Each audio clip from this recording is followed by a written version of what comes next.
Hey guys, it's Tyler, and today we are back in the FTB research lab. We're not actually in the lab, we're in the nether, and that's because we have a lot of stuff to do today here, involving getting some power in the base. I did actually quite a lot of work on the little nether base here since the last episode. I added a adorable little walkway with some very decorative nether brick fence. And I've been killing pigmen as well. They're finally not angry at me. I accidentally hit one, and then, you just gotta kill all of them. But we have a nice little entrance here where we can walk in, and close the door behind us, little stone brick, got a little staircase. And then, hey guys, how you doing? Party up in, my place here. So, this is kind of our little nether base. I made it a lot bigger than it was before. I've been collecting random crap. I threw my inventory all in there last episode, added some fences, made some clear glass in our smeltery. I added a little seat and table here, which is absolutely adorable. These are from Bibliocraft, and they're simply made.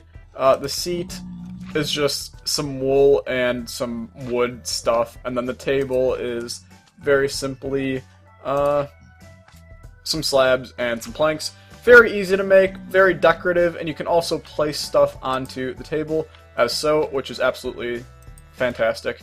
We'll definitely do some decorative stuff with that in the future. These mobs are so loud. Okay, bye-bye. Bye-bye. Okay, the tank. You see that I have a tank in my inventory. What are we doing today? And we have a long platform going out to lava. If you put two and two together, we're probably setting up a infinite lava source kind of generator. And how we're going to do that is using Buildcraft pumps and ender tanks. So two new things to the series, very cool. Let's get started. So first we're going to need these redstone engines. These are going to power our pump. So very simple, just some gears which are made with sticks, pistons, glass, and oak wood. So we'll grab 3 of those. Now these engines don't really produce much energy, but they do produce enough to power a pump, which is perfect. Here we have the mining well, and the mining well is simply made to turn into the pump. So if we put the mining well into our crafting table here with our tank that I have, we make the pump. So now we have the pump. The mining well, if you do place him down, if you power him, it will dig all the way down in a single row, all the way down to bedrock. I have some carpet here. Place that back down. The pump, however, will collect liquids for you, and that's kind of what we're going with here. We also have the ender tanks. Very expensive recipe. I had to go off and find a blaze spawner in this fortress, and I farmed some blazes. You saw I had some more blaze rods in here as well. We'll find a way to automate the production of blaze rods later on because they're very useful for certain stuff. But once again, expensive recipe, 2 ender tanks. Let's grab them. Awesome. And then finally, we have nothing. I thought I put something else in there, but I guess I didn't. So let's get this set up how we want it. What's the most creative way of beating? Oh boy. Yep, okay. Well, that was a failed attempt at killing those guys. I'll be right back when we get back here. Okay, we'll use our handy-dandy Mistcraft book here to get back to our base. And we're here. This guy wants to kill us. We can take care of him with ease. Nothing else should attack us now. Pretty low on health, though. Let's grab some bread here.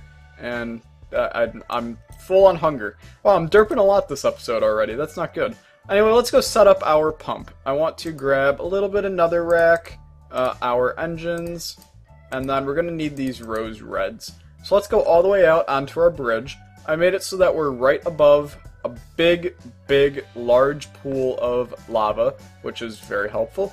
And then we want to place down our pump so that it has a way to get down into the lava. You'll see that as soon as we place him down, I'm not sure how well we'll be able to see this. I might have to dig out this block here. But it's going to start slowly going down into the lava. But it's actually not going to suck anything up until we provide it some power. So let's grab our redstone engines, and we're just going to kind of circle him in them, like so. And then I'm going to need to make another lever. But if we turn on 2 of them, you'll see they start pumping. Now you want to be careful with engines in this game because there are actually a few different kinds of engines. Not engines. Engine. You can see there's a lot. Hobbyist steam, commercial, industrial, electrical. Some of these engines, if you keep them on for too long, will blow up. And they actually do inflict damage and cause a lot of chaos and damage to things. You see that these just turned green. That means they're heating up a little bit more. But we really don't have to worry because redstone engines will never explode. So you don't ever have to worry about these engines exploding, which is awesome. Let me go make another lever, and then we'll be right back to fill this tank here up with lava. Be right back. Okay, I'm back. I have another lever down. You can see that these engines turned orange. Still no issue whatsoever for us. Let's place our ender tank right on top of the pump. Okay, you can see automatically it started filling up with lava, slowly just building up. Now what we want to do, you can see that in my inventory now, this tank filled up with lava as well, because they are both the same color. White, white, white. Very interesting how this works. You can take dyes, and if you very carefully go over the white, you can see that there's actually a place where you can click. Let's say we turn that red. Oh no, everything just fell out because we have two different colors now. So let's go back up here. Let's turn that one red, and we'll just turn all of these red for lava. So they'll both empty, and then you'll see, oh, they're exactly the same again. Awesome, exactly what we want. We're going to keep one of these tanks here, and then we're going to bring one of these back to our base, giving us now infinite lava at our base, because this pool's really never going to run out. There's a small chance that after a long amount of time it will run out, but let me tell you, I've used this technique in many, many survivals that I've played with. I've never run out of lava. So you probably have infinite lava for the rest of your survival series, which is awesome. Now, what are we going to do with the lava? Good question. We'll work on that in a sec. Be right back once I get this placed at our base. Okay, cool. We have our lava back at the base. It's nice and full. However, this is going to run out eventually, and this is because of something that you may have heard of in Minecraft or not, called chunk loading. And chunk loading is basically, in mod packs, usually if you press F9, you'll be able to see the chunk boundaries. So right now we're in one chunk. A chunk is a 16 by 16 square, basically. So right here, passing into here would be a brand new chunk. And your render distance kind of shows chunk boundaries. The higher the render distance, the more chunks loaded at one time. That's why when there's more stuff loaded, it's laggier because there's more to see. If we go upstairs, it'll be even easier to see these chunk boundaries outside. Yeah, there's infinite number of chunks in a world. So we want to keep chunks loaded, and the game is smart that it doesn't keep chunks loaded if you go away from them. So as soon as we leave the nether, those chunks are going to unload, which is unfortunate, but we're going to have to find a way to work around that. How would we do that, you ask? Very simple. There's a mod in the pack called Chicken Chunks, and those add the chunk loader. And the chunk loader is pretty expensive, actually. It requires an enchanting table, as well as some gold and an ender pearl, but it will keep chunks loaded for you. Now, I'm going to go one step further with it. Let's grab our stuff here in order to make a... Oh, I'm going to have to go to the nether to grab my obsidian. We have plenty of ender pearls. I want to grab 9 of those, actually. I will explain why in just a sec. Come on, give me one more. Do we have books anywhere? Books. Leather. And then I have sugarcane growing. So we'll just pop on down here. And none of it grew. That's nice. That sucks.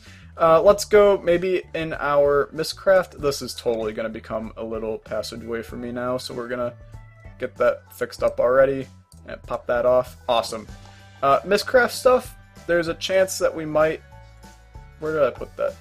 There it is. Do I have more paper? I do. I have 3. That'll be enough to make 1 book, which is all we need. Boop, boop, boop. And a leather. I guess it's a shapeless recipe. Cool. Good to know. Let's make... No, we have to go get the obsidian. I apologize for the derpiness in this episode. I was up until 3 a.m. yesterday, and then woke up at 6. So, I'm a little bit tired, very tiny bit. I'm going to need more obsidian than that. Let's just make it right here. No biggie whatsoever. Enchanting table, go. Awesome, got that. And then we'll get back to the overworld to make the chunk loader itself, and then the other part that I want to add onto it. So let's grab some gold, which we have plenty of right now. That will go down, but I do have ways to get some more. So we got our chunk loader now. Placing him down, you will see that my mouse is derping. It's going to load 9 chunks, or 1 chunk, which is kind of nice, but we're really not getting the most benefit out of 1 chunk being loaded. If we can make it so that we can have 8 little chunks loaded, and that's what we're going to show in a sec. But you can also show the lasers. This is going to show exactly what it's loading. So just this area. It can also be in a square, which will show just a square. Very same thing. Circle, line X, line Z. And then you can also load up to, wow, 361 chunks at a time. I don't know why you would ever want that. But you know what? I'm sure somebody has a need for that. The best is usually probably 9 chunks or 25 chunks, just to keep kind of your entire base loaded. But that's not what we want this guy for. Hopefully this is going to break, and good, got him. We want to make the spot loader. And spot loaders are pretty cool. They require a chunk loader and 8 ender pearls, which is why I grabbed the extras, but those give you 10 spot loaders. Now spot loaders simply load 1 chunk at a time. So this is what we want to put in the nether, just to reduce lag on the world, and not put a chunk loader where a chunk loader really isn't needed. We can just place down our spot loaders here, and those will be working just fine. So let's go, just place one down, and right there seems good. Now let's just check and make sure the chunk boundaries, oh, fire bat. Those are the worst, they're from Bombcraft. Oh, it looks like we're right. Are we right on it? We're either right on it or... Oh, no, we're good. We might be good. Okay, I think we might probably be good. Just in case, why don't I place down one more? We'll just move this guy off to the side. Why not? It's better to be safe than sorry. I have 10 of these spot loaders, so it's really not... It's wasteful to have 2 here, but it's not the end of the world. Now, what are we going to do with this lava? We're going to make power, and that's what we're going to work on right now. Okay, to start, we're going to want to be able to take some of our ores here and kind of grind them down. So this is what we're going to do. We're going to make the grindstone. And this is an interesting block from Applied Energistics that you can get fairly early in the game. You just need cobblestone, stone, one of those wood gears, and then nether quartz dust or Certus quartz dust. Now I don't have any nether quartz dust, I just have nether quartz, but I do have some of the Certus quartz dust. So let's grab 3 of those. And then I also want to grab some stone and some cobblestone, and then we'll make another wooden gear, which can simply be made once again from the 4 sticks. So we'll do this, boom, boom, boom, boom, grab our gear, and then shift left click, and we got our grindstone. Now the grindstone by itself really isn't going to do that much. Let's just place him right there for the heck of it. You can see you can put in something here, and then it turns into something here. The only problem is this is a very grinding, literally, process, and we're going to need the wooden crank, which is just 5 sticks. Nothing too bad there. Let's grab some wood, boom, and we'll make a crank.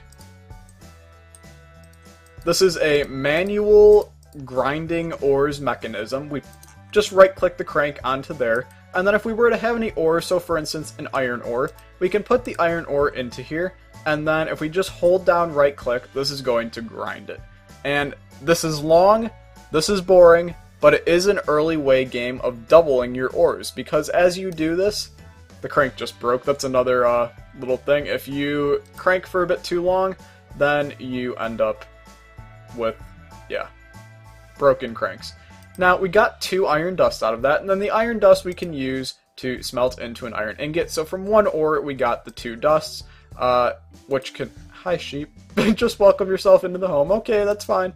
But from the 1 iron ore, we can get 2 ingots, which is kind of what I wanted to go for here, but that's showing just exactly the process we're doing. Now, when you saw that I had the iron dust and what it's used for, there was this blend here, and that's used with iron dust and pulverized ferrous. Kind of interesting because this is exactly what we want to get, is Invar. Because Invar is used to make Invar ingots, and then these are made to make the magical magmatic dynamo. And these require hot fluids, such as lava, to generate energy. Cool, so that's what we want to work towards right now. I'm going to crank up the rest of these ores that we need, and then we'll be back to make our first dynamo. Okay, as you saw by that little speed up right there, I got my iron dust and I have my pulverized ferrous metal. So let's combine these in a crafting table here. I believe it's just 2 to 1, perfect.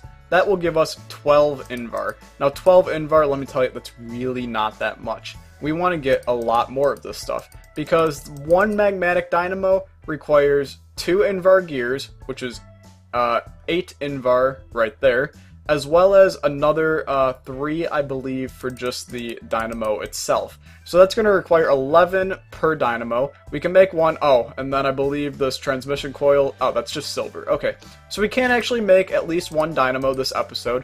Over the break, I'm probably going to try to make a lot more. This sheep is bugging me. Adios to you. Goodbye. Okay, good. And over the break, I'm going to make more dynamos, and the next episode, we're going to be working on how to use this power for some interesting machines from thermal expansion, which are super cool. So let's have these smelt up, and then we will be right back. Real quick, I was interested in what redstone's used for. Just look at this. 87 pages worth of stuff that redstone's used for in this game, and that's just the shaped crafting. The shapeless crafting is another 10, brewing's another 5, magma crucible, JSON shaped, rolling machine, assembly there is so much that redstone's used for. I just thought that was really interesting. Yeah, back to waiting for things to smelt. In the meantime, I figured I'd make the redstone transmission coil. We now have that. Still waiting on the invar, which we now have 8. So as soon as that's done, we'll be able to make our dynamo. Okay, awesome. We have our 12 invar. Let's just make the invar gears here real quick. It's just going to need 2 of them. We'll grab the rest of our invar. We're going to put the 2 gears right here, invar here, redstone here, and our coil right there. So we now have our magmatic dynamo. Awesome. Let's go place him downstairs. Even though he's really not going to do much right now, we're going to work on getting that more set up next episode. We'll place him right here. And that's perfect. We'll be able to connect the lava to him next episode and get some power rolling in our base. So I hope you guys like this episode. Infinite lava, super cool. Stay tuned next episode for machines and more advanced stuff in the FTB Research Lab. Thank you for watching, and I'll see you guys next time. Goodbye!